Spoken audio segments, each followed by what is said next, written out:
Dubai වල ඉන්න අයටත් ලංකාවේ පොලිස් රිපෝට් එක ඕනද? මේක මේ දවස්වල හැමෝම මට මැසේජ් දාලා කමෙන්ට් කරලා අහන ප්‍රශ්නයක්. ඉතින් ඒක නිසා ඒකට උත්තර අරගෙන ආව ඕගොල්ලන්ට. ඒක මෙහෙමයි සිද්ධ වෙන්නේ.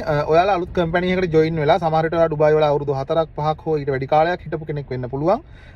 ඔයාලා අලුත් කම්පැනි එකකට ජොයින් වෙලා ඔයා මේ ඩුබායි වලින් අරගත්ත ඩුබායි පොලිස් ක්ලියරන්ස් එක ඒක මෝෆා කරලා ගත්ත ක්ලියරන්ස් එක අරගෙන වීසා ප්‍රොසෙස් එක ඔයාගේ PR වලට ඉස්සරහට යන්න බැරි වෙන්න පුළුවන්. ඒකට ප්‍රධානම හේතුව තමයි සමහර කලාවට සිස්ටම් එකකින් ඉල්ලනවා අපේ රාජ්‍ය ලාංඡනයේ තියෙන ලංකාවේ පොලිස් රිපෝට් එක.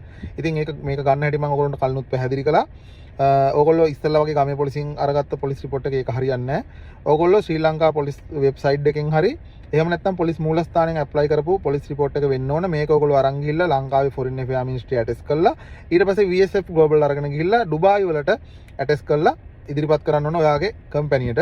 ඉතින් ඩුබායි වල ඉන්න කෙනෙකුට නම් ඩුබායි VSF ග්ලෝබල් එකෙන් ඇටෙස් කරන්න යන්න අවශ්‍ය නැහැ. එයාට ගෙදරින් කුරියර් එකකින් පිකප් කරන්න දාන්න පුළුවන්. ඩුබායි වල හිටපු නැති අලුතින් එන කෙනෙකුට නම් එයාගේ කවුරු හරි යවලා තමයි ඒක කරගන්න වෙන්නේ. ඉතින් මේක තමයි අප්ඩේට් එක. මේක අහපු ගොඩක් අහලා තිබුණා මගෙන්. ඒ හැමෝටම ඔන්න උත්තරේ. සමහර අයට ලංකාවේ පොලිස් රිපෝට් එක ඉල්ලනවා. මේ වගේ අලුත් දේවල් දැනගන්න මාව ෆලෝ කරලා තියාගන්න. එහෙනම් හැමෝටම ජය වේවා.